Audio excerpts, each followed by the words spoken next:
السلام علیکم ورحمۃ اللہ وبرکاتہ۔ آج ہم بدعت اور اہل بدعت کے بارے میں پڑھیں گے کہ کس طرح حدیث کی روشنی میں ہمیں سمجھ آتی ہے۔ کیا لکھا ہے حدیث میں؟ سیدنا عائشہ رضی اللہ عنہ بیان فرماتی ہیں، رسول اللہ صلی اللہ علیہ وسلم نے فرمایا، جس کسی نے ہمارے دینی معاملے اور کوئی نیا کام ایجاد کیا جو اس میں پہلے سے نہ ہو وہ مردود ہوگا۔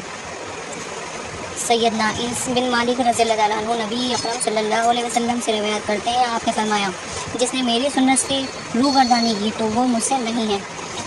عبد الرحمن بن عمر سلمی اور حجر بن حجر رحمۃ اللہ علیہ فرماتے ہیں، ہم سیدنا ارباز بن ساریہ رضی اللہ عنہ کی خدمت میں حاضر ہوئے۔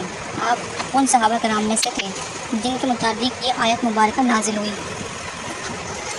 ہاں ان پر بھی کوئی حرج نہیں جو آپ کے پاس آتے ہیں کہ آپ انہیں سواری مہیا کریں تو آپ جواب دیتے ہیں کہ میں تو تمہاری سواری کے لیے کچھ بھی نہیں پاتا۔ ہم نے ان کو سلام عرض کیا اور یوں عرض پرداز ہوئے، ہم تو آپ کی زیارت کرنے، آپ کی بیمار کرسی کرنے اور آپ سے قصبے فیض کرنے آئے ہیں۔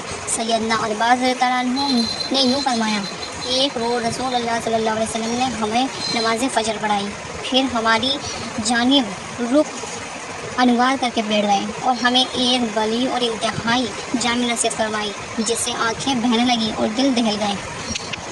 ایک کہنے والا بولا، یا رسول اللہ صلی اللہ علیہ وسلم، یوں لگتا ہے جیسے کہ یہ کسی آلودہ کرنے والے کا واعظ ہے، آپ ہم سے کیا وعدہ لیتے ہیں؟ آپ نے فرمایا، میں تمہیں تقوی اختیار کرنے کی وصیت کرتا ہوں اور بات کو سننے کی اور اطاعت کرنے کی وصیت کرتا ہوں، اگرچہ کوئی حبشی غلام بھی کیوں نہ ہو۔ یقیناً جو آدمی میرے بعد زندہ رہے گا وہ بہت سے اختلافات کا مشاہدہ کرے گا۔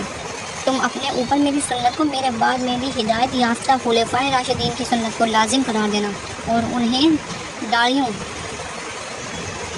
کے ساتھ مضبوطی سے تھام لینا اور نئے کاموں سے خاص طور پر بچ کر رہنا۔ بلا شبہ ہر نیا کام دین کے معاملے میں بدعت ہے اور ہر بدعت گمراہی ہے۔ سیدنا عبداللہ بن مسعود رضی اللہ عنہ سے روایت ہے کہ رسول اللہ صلی اللہ علیہ وسلم، میں اپنے حوض پر تم سے پہلے ہی موجود ہوں گا اور تم میں سے کچھ لوگ میرے سامنے لائے جائیں گے، پھر انہیں میرے سامنے سے ہٹا دیا جائے گا۔ میں عرض کروں گا، اے میرے پروردگار، یہ لوگ میرے ہیں، یعنی میری امت والے ہیں، جو جواب میں یوں کہے جائیں گے، آپ نہیں جانتے انہوں نے آپ کے بعد کیا کیا بدعتیں نکالی تھیں۔ سفیان ثوری رحمۃ اللہ علیہ بیان کرتے ہیں، بدعت ابلیس کو معصیت و نافرمانی سے کہیں زیادہ محبوب ہے، کیونکہ معصیت و نافرمانی سے تو توبہ کر لی جاتی ہے جبکہ بدعت سے توبہ نہیں کی جاتی۔ قاضی فضیل رحمۃ اللہ علیہ سے روایت ہی کہتے ہیں، جب تو کسی بدعت کو کسی راستے میں دیکھ لے تو وہ راستہ چھوڑ کر دوسرے راستے اختیار کر لے۔ بدعت آدمی کا کوئی عمل بھی اللہ ذو الجلال کی طرف بلند نہیں کیا جاتا۔ جس نے کسی بدعت کی مدد و اعانت کی، یقیناً اس نے اسلام کو گرانے پر مدد و اعانت کی۔ میں نے ایک آدمی کو قاضی فضیل رحمۃ اللہ علیہ سے کہتے ہوئے سنا، جس نے اپنی صاحبزادی کا کسی فاسق مرد سے نکاح کر دیا تو گویا اس نے اپنی صاحبزادی سے قطع رحمی کر لی۔ اس پر قاضی فضیل رحمۃ اللہ علیہ نے فرمایا، جس نے اپنی لخت جگر کا کسی بدعت سے نکاح کر دیا اس نے اپنی بیٹی سے قطع رحمی کر دی، اور جو کسی بدعتی کی مجلس میں بیٹھا وہ حکمت و دانائی سے خالی رہے گا۔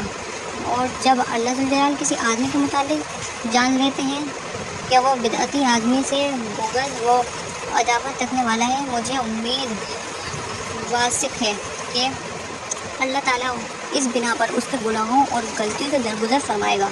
اس طرح کا کچھ کلام مرفوعاً بھی مروی ہے۔ سیدنا عائشہ رضی اللہ عنہ سے روایت ہے، رسول اللہ صلی اللہ علیہ وسلم نے فرمایا، جس نے کسی بدعتی شخص کی تعظیم و توقیر کی، اس نے یقیناً اسلام کو گرانے پر اعانت کی۔ بدعت اور اہل بدعت کی مذمت یہ ہے کہ اگر کوئی کہنے والا یوں کہے، آپ نے سنت کی مدح و تعریف کی ہے اور بدعت کی مذمت بیان کی ہے، تو ذرا یہ بھی وضاحت کریں کہ سنت کیا ہے اور بدعت کیا ہے، کیونکہ ہمارے خیال میں ہر بدعت اپنے آپ کو اہل سنت میں سے خیال کرتا ہے۔ جیسا کہ آپ دیکھ رہے ہیں آج کے معاشرے میں کس قدر بدعت عام ہوتی جا رہی ہے، نئے سے نئی چیزیں ایجاد ہو رہی ہیں، نئے سے نئے فتوے نکل رہے ہیں جو کہ قرآن اور سنت سے ثابت نہیں ہوتے ہیں. سب نے اپنا دین بنا لیا ہے، اپنا خود کا دین گھڑ لیا ہے، جس کو جو سمجھ میں آتا ہے وہ کام کرتا ہے. قرآن اور حدیث کو کوئی نہیں دیکھتا ہے نہ کھولتا ہے.